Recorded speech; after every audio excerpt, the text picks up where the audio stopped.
Bonjour à tous et bienvenue sur Rare à l'écoute, le podcast dédié aux maladies rares. Aujourd'hui, nous continuons d'explorer la sclérose en plaques de l'enfant. Et pour évoquer un moment particulier dans la prise en charge de cette maladie rare, nous avons le plaisir d'accueillir le docteur Elisabeth Maillard. Bonjour docteur Maillard. Bonjour. Docteur Maillard, vous êtes neurologue, praticien hospitalier au sein du département de neurologie de l'hôpital Pitié-Salpêtrière à Paris. Et vous coordonnez à la Pitié-Salpêtrière l'un des 2 sites constitutifs du Centre de référence des maladies inflammatoires rares du cerveau et de la moelle, le MIRSEM, membre de la filière Brain Team. Alors nous abordons aujourd'hui un aspect très important de la prise en charge de la sclérose en plaques chez l'enfant, la transition enfant-adulte. Pourquoi mettre en place un programme de transition chez ces jeunes patients ? Alors, on va mettre en place un programme de transition parce qu'on sait que le passage de l'enfance à l'âge adulte est en fait une période très critique où il va y avoir, on s'en doute, de nombreux bouleversements en fait dans la vie, de l'enfant, de l'adolescent, avec, souvent il y a des examens, donc il va y avoir des bouleversements dans la vie scolaire, universitaire, parfois aussi familiaux, des départs de la maison et donc également on va pouvoir, s'y associer un bouleversement sur le plan médical. Il va devoir changer d'équipe, médicale qui va s'occuper de lui puisqu'il est devenu adulte et on sait que c'est vraiment une période très particulière où il peut y avoir une risque de rupture dans le parcours de soins avec un jeune patient qui va se sentir un peu déboussolé, un peu perdu, n'aura plus ses repères et donc c'est un risque, qu'il y ait encore une fois une rupture et que la maladie chronique soit moins bien prise en charge. Donc c'est pas spécifique de la sclérose en plaques, cette période de transition, elle est, on la retrouve dans toutes les maladies chroniques et effectivement, sur le plan de la prise en charge de la sclérose en plaques qui a débuté dans l'enfance, ça nous paraît tout à fait intéressant de prévoir un programme de transition pour ces patients-là. Et en pratique, comment est-ce qu'il s'organise ce programme de transition ?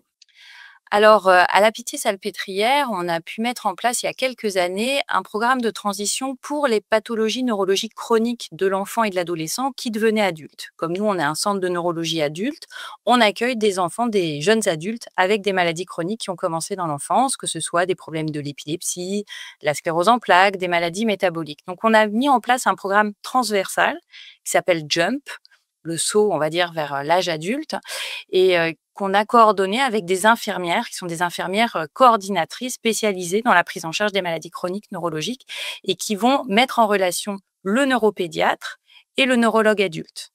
Ça va nous permettre, nous, souvent, de faire un rendez-vous conjoint avec le patient et avec ses parents, le plus souvent, de façon à discuter du dossier, à ce que la transmission d'informations, elle se fasse devant le patient. C'est très important de bien montrer qu'on est dans une continuité et on se passe le relais, si vous voulez, entre médecins.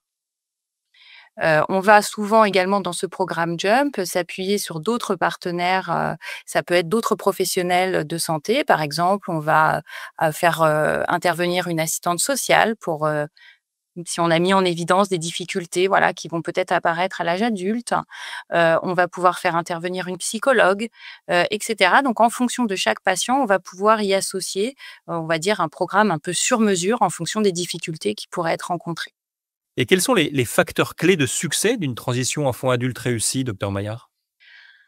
Alors pour moi, le facteur clé principal finalement, c'est l'anticipation. C'est-à-dire que voilà, de bien préparer l'enfant, l'adolescent et ses parents à cette transition qui va être nécessaire bien sûr et qui encore une fois est souvent assez, vécue assez de façon douloureuse, par ces familles qui ont l'habitude de leur pédiatre, qui ont leurs repères et donc que le neuropédiatre va pouvoir anticiper, dire voilà, dans 1 an, dans 2 ans, je passerai le flambeau à une autre équipe, bien préparer le terrain.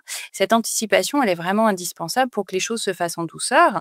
Et l'autre facteur clé, bien sûr, c'est la communication et c'est ce que nous, on peut faire grâce à ce programme de transition, neurologique où on va vraiment, discuter ensemble des dossiers entre neurologue adulte et neurologue pédiatre pour qu'il y ait une bonne communication de l'information et que le suivi de l'enfant et enfin maintenant de l'adulte, se fasse, vraiment dans la continuité de soins, si vous voulez. Et ensuite, une fois cette transition effectuée, quel est le suivi qui est proposé à ces jeunes patients ? Alors en fait, c'est aussi une des particularités, on va dire, dans la transition de cette maladie, c'est que vous avez des maladies, qui commencent dans l'enfance, qui restent des maladies rares dans l'enfance et dans l'âge adulte. Donc on est toujours dans le domaine de la maladie rare. Ce qui est un petit peu différent dans la sclérose en plaques, c'est que finalement la sclérose en plaques de l'adulte qui commence après 18-20 ans et cetera, c'est pas une maladie rare. Donc en fait, l'enfant, l'adolescent qui a commencé sa maladie jeune, il était dans le cadre d'une maladie rare et finalement, quand il arrive à l'âge adulte, c'est un peu paradoxal, finalement, il rentre dans le cadre d'une maladie, qui est plus fréquente à l'âge adulte et donc c'est aussi ça qu'on va travailler dans la transition et puis après une fois que la première année où il aura repris ses repères avec l'équipe soignante, avec, lui et puis ses parents, encore une fois en gagnant en autonomie, hein. C'est aussi le principe des programmes de transition, c'est que le jeune adulte devienne vraiment acteur de sa prise en charge et autonome. Eh bien, on lui proposera le suivi neurologique, que l'on propose à tous nos patients qui sont atteints de sclérose en plaques, quand ils sont adultes, avec un suivi clinique, neurologique et puis, des IRM qui sont faites, régulièrement. Eh bien, merci infiniment, docteur Maillard, de nous avoir fait mieux connaître cette transition enfant-adulte des jeunes patients touchés par une sclérose en plaques.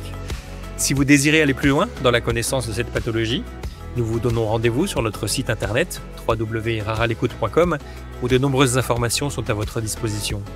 Nous vous remercions de votre fidélité et nous vous donnons rendez-vous sur la chaîne Rare à l'écoute pour un prochain numéro sur cette maladie rare. À très vite.